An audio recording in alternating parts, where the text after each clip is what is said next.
පාපිසිනේ මේ ඉන්න ටෙම්බිලෙක් වලට පාපිසි යට වෙන්න එපා කියලා මම කියනවා බොහොම ස්තුතියි. ස්තුතිය ඔබතුමන්ට. ගරු මුනීර් මුලප ගරු මන්ත්‍රීතුමා විනාඩි 15ක් කාලයක් ඔබතුමන්ට.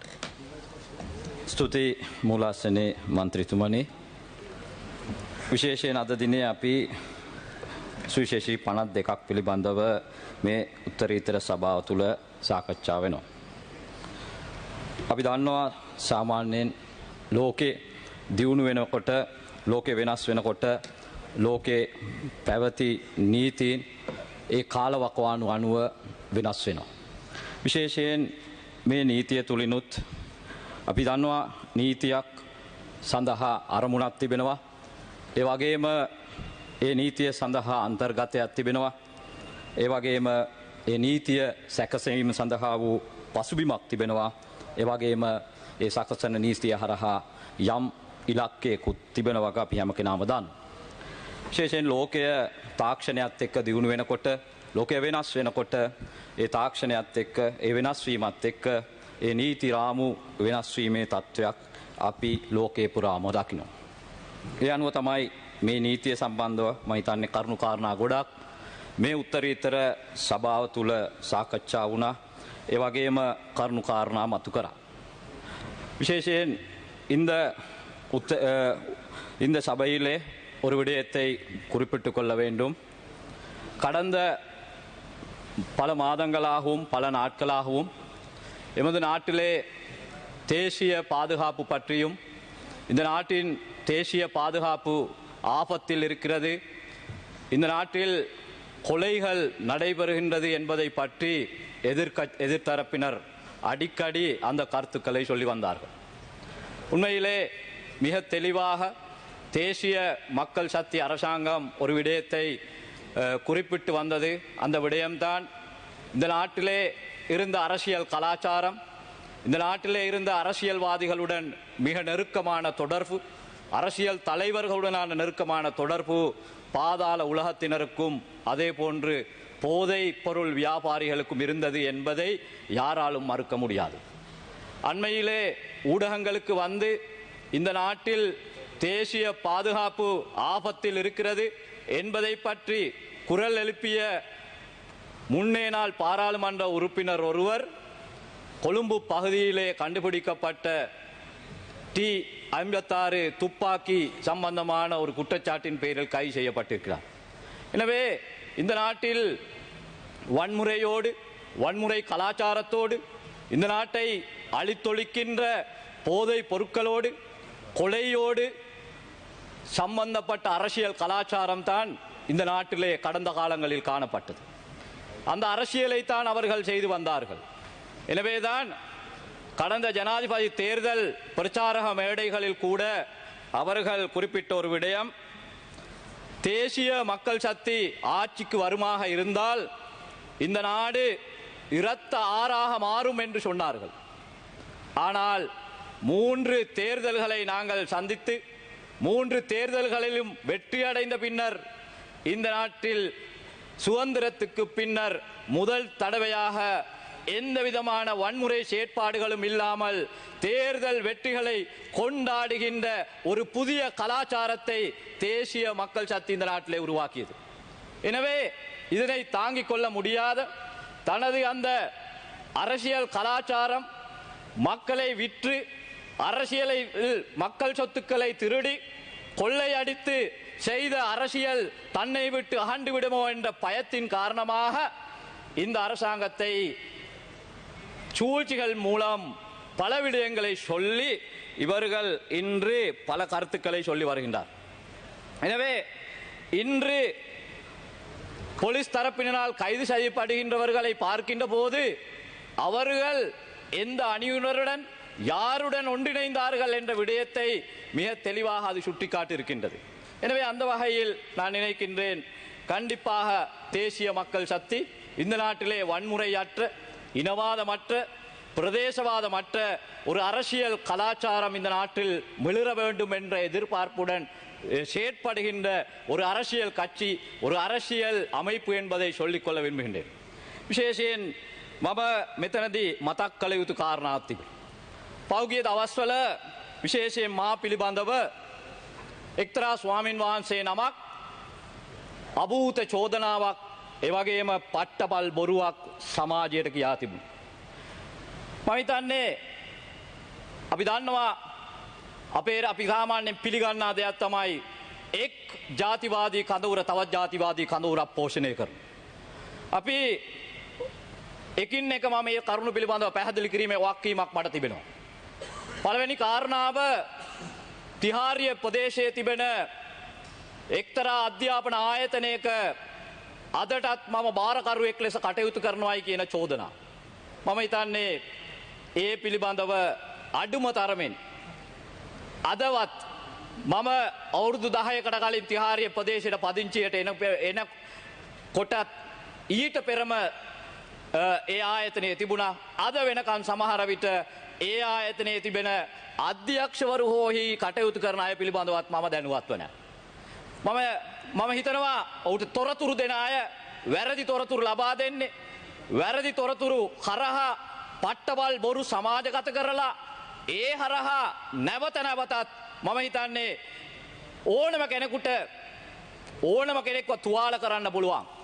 හැබැයි සුවපත් කරන්න පුළුවන් වෙන්නේ හොඳ හෘද සාක්ෂියක් තිබෙන හදවතක් තිබෙන රටට ආදරය කරන ජන සමාජයට ආදරය කරන මේ රට අවුරුදු 30ක් තිස්සේ ලේවිලක් වෙලා ඒකින් දුක් විඳිලා පීඩා විඳලා තව තවත් ආයිත් ජාතිවාදයේ මත්තෙන්ම දේශපාලනය කිරීම සඳහා කොන්ත්‍රාත් කරන පිරිස තමයි ඔවුන්ට ඕන තරම් තුවාල කළ හැකි.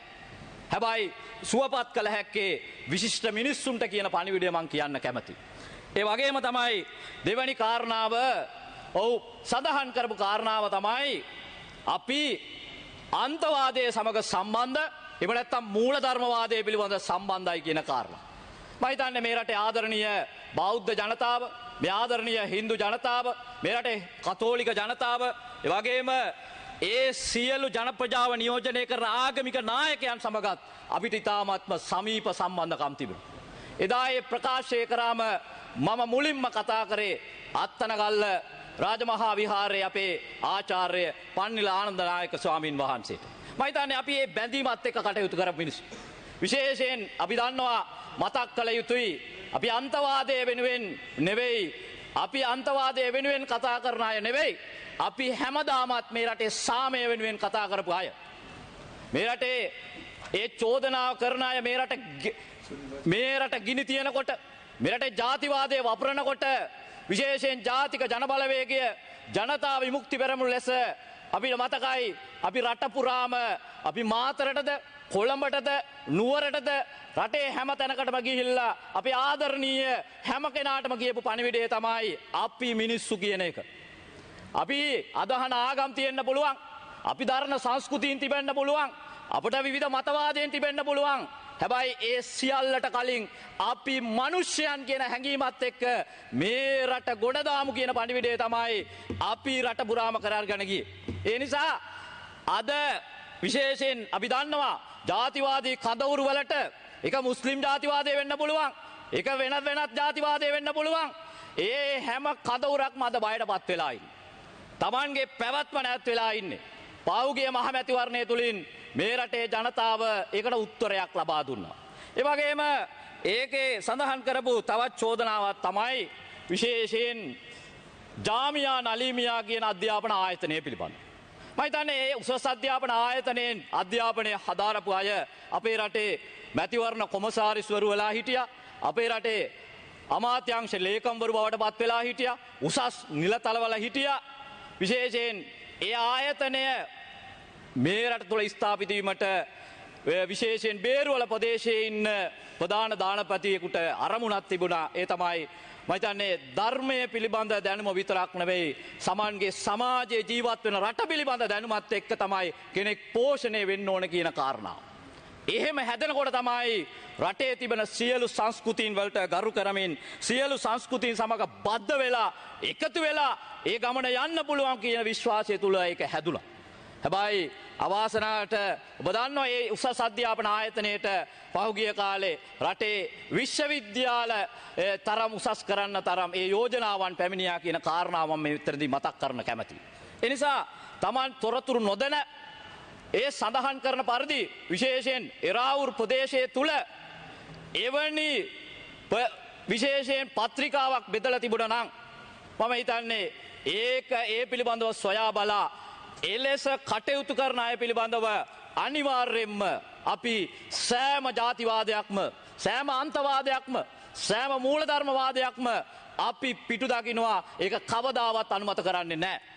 අපි දන්නවා පාස්කු දින ප්‍රහාරය තුලදී ඔබ දන්නවා පාස්කු දින ප්‍රහාරය අවලවැයි අද අපට චෝදනා කරන අය විශේෂයෙන් අපි ඉදිරියට ඇවිල්ලා අපට අවශ්‍ය වුණේ මේ රට සුවපත් කරන්න. විශේෂයෙන් මේ රටේ හිටපු හමුදාපතිවරු දන්නවා අපි කොහොමද ක්‍රියා කරේ කියන කාරණාව පිළිබඳව. අපි කොහොමද සහයෝගයෙන් කටයුතු කරා කියන එක කරුණු කාරණාව දන්නවා.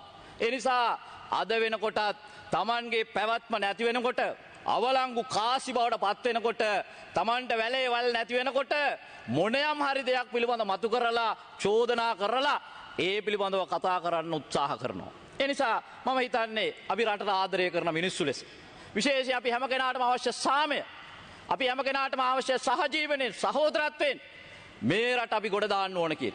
අපි දකිනවා විපක්ෂයේ හැම විටම මම හිතන්නේ රටක් ලෙස ඔවුන්ට අනන්ත අප්‍රමාණ වාරයක් මේ රටේ ජනතාව බලය හෙබවන්න අවස්ථාව ලබා දුන්නා. රටේ ඉදිරියට අරගෙන යන්න අවස්ථාව ලබා දුන්නා. ඒ සෑම අවස්ථාවකදීම රට වලපල්ලට තමයි ගිහින් තිබුණේ. හැබැයි මේ රටේ ජනාධිපතිවරයා මේ රටේ ඇමතිවරු මේ රටේ පාර්ලිමේන්තු මන්ත්‍රීවරු සියලු කැපකිරීම් කරලා පරිත්‍යාග කරලා Tamanගේ වරප්‍රසාද සියල්ල අහිමි කරගෙන මේ රට නිසි තැනකට යා යුතුයි කියලා වෙරදරන විට ඒ වෙනුවෙන් කටයුතු කරන විට විවිධ චෝදනා අරගෙන ඇවිල්ලා අකුල් හැලන තත්ත්වයකට මේගොල්ලන්පත් වෙලා තිබෙනවා. ඒ නිසා ආදරණීය මම හිතන්නේ අපි හැම කෙනාටම විශාල වගකීමක් තිබෙනවා. ඒ වගකීම තමයි අපිට ආණ්ඩුවක පවක් නොවේ මේ රටේ වෙසෙන සියලුම සිංහල දෙමළ මුස්ලිම් ඒ වගේම ආගම් වශයෙන් ගත්තත් බෞද්ධ හින්දු ඉස්ලාම් කතෝලික කියන ඒ වගේම සියලුම ජාතීන් ඒ නියෝජනය කරමින් මේ රටේ සාමය උදා කිරීම වෙනුවෙන් වැඩ කරන එක ආයතනයක විතරක් නෙවෙයි වගකීම සෑම පුරවැසියෙක්ගේම වගකීමක් ලෙස අපි දකින්නවා. පහුගිය කාලේ පහුගිය මැතිවරණ සමය තුළ අපි දැකපු දේ තමයි විශේෂයෙන් මට ඒ චෝදනාවල් වලට නිහඬව ඉන්න තිබුණා. හැබැයි ඒ සමහර විට ওই වගේ චෝදනා නැගෙනහිරෙන් පාර්ලිමේන්තුවට පත් වෙලා එන සමහර අයට වාසනාවක් වුණාට හැබැයි අපට වගකීමක් තිබෙනවා. සත්‍ය පැහැදිලි කර දීලා ඇත්ත සමාජයට කියා දීලා අපි මේ සමාජය තුල වැඩ කරන විදිය පිළිබඳ සමාජයට තේරුම් කර දීමේ වගකීම අපට තිබෙනවා. ඒ නිසා තමයි විශේෂයෙන් ඊයේ දිනේ පාර්ලිමේන්තුවේ මතුවෙච්ච එක තමයි අපි උතුරට ගියත් අපි නැගෙනහිරට ගියත් අපි කඳුකරයට ගියත් අපි දකුණට ගියත් සියලු දෙනාටම කියන්න තියෙන්නේ එකම පණිවිඩය. සියලු දෙනාටම කියන්නේ එකම පණිවිඩය. විශේෂයෙන් ඒ අනුව තමයි ආදරණීය ඔබට මතක් කරන කැමති මම හිතන්නේ ඇත්තටම මම සතුටටපත් වෙන එක් දෙයක් තමයි සමහර පක්ෂ හිතාගෙන ඉන්නවා ඒගොල්ලන් සමගිය පිළිබඳ කතා කරන පක්ෂ කියලා. කැබිනට් ඇමතිවරු 4 දෙනෙක් හිටියා යහපාලන වෙලාවේ. ඒ ජාතිවාදයට මුහුණ දෙන්න බැරිව ඒ කැබිනට්ටුවේ හිටපු ඒ ඇමතිවරු ඒ නියෝජ්‍ය ඇමතිවරු ඉල්ලා අස් වෙනකොට Tamanගේ පක්ෂයේ නියෝජනය කරන ඇමතිවරු නේද කනගාටුවට පත් වෙලා පාර්ලිමේන්තුවට ඇවිල්ලා Tamanගේ සගයව බේර ගන්න කතා කරන්න බැරි වුණත් අද ජාතික ජනබලවේගයේ නියෝජනය කරන අපේ මන්ත්‍රීවරු අපිට එරෙහිව අවලාද නගනකොට ඒ ජාතිවාදයට එරෙහිව පෙරටැවීම් පිළිබඳ මම ජාතික ජනබලවේගයේ ලෙස ඉතාමත්ම සතුටටපත් වෙනවා. ඒ නිසා අවසාන වශයෙන් මට තියන්නේ මෙන්න මේ පණිවිඩය තමයි කියන්න තියෙන්නේ. ඒ පණිවිඩය තමයි මම බෞද්ධ ජනතාවගෙන් සමහර විට උච්චාරණයේදී වැරදීමක් තිබුණා නම් මට සමා වෙන්න. විශේෂයෙන් ධම්මපදයේ තුල තිබෙන දේ තමයි කායේන සංවරෝ සාදු වාචාය සංවරෝ මනසා සංවරෝ සාදු සබ්බිත්ත සංවරෝ කියන පණිවිඩය. Tamanගේ සිත, Tamanගේ කය, Tamanගේ වචනය සංවරය කරගෙන යන ගමන තමයි සැබෑ මනුෂ්‍ය ගමන කියන එක අපි විශ්වාස කරනවා. ඒ නිසා අවසාන වශයෙන් කියන්න කැමති මේ විශේෂයෙන් වෛරයෙන් වෛරය කවදාවත් නොසන්සිදේ. වෛරයෙන් අවෛරය සංසිදේ. එනිසා තවදුරටත් මේ රට තුළ සැකය එවගේම අවිශ්වාසය වෛරය වපුරන්න නැතුව අපි හැම කෙනාම එකතු වෙලා මේ රට තුළ විශ්වාසය වපුරමු. අපි විශ්වාසය වැපරන්න ඕන නිසා තමයි මතක් කරන කැමති මුස්ලිම් පල්ලිවලට වෙනත් ආගමික නායකයන්ට යන්න බෑ කියන මතවාදයක් හැදලා තිබුණු වෙලාවේ අපි වෙල්කම් ටු මයි මස්ජිද් අපි එකතු වෙලා තේරුම් ගනිමු කියන පණිවිඩය රැගෙන ආවෙත් ඒ සහෝදරත්වය හදන්න. ඒ නිසා සමහර අයගේ අවලාද අභියෝග විවේචනය මැද්දේ අපි කරන මේ සහෝදරත්වයේ ගමන නතර කරන්න ආණ්ඩුවක් ලෙසත් පුද්ගලයන් ලෙසත් අපි හැම විටම මේ රට තුල ජාතිවාදය පරාජය කරමින් තමයි මේ රට ගොඩනගන්න කියන පණිවිඩය කියන්මින් ස්තුති මූලාසන වෙන මන්ත්‍රීතුමනි. ස්තුතියි ඔබතුමන්ට.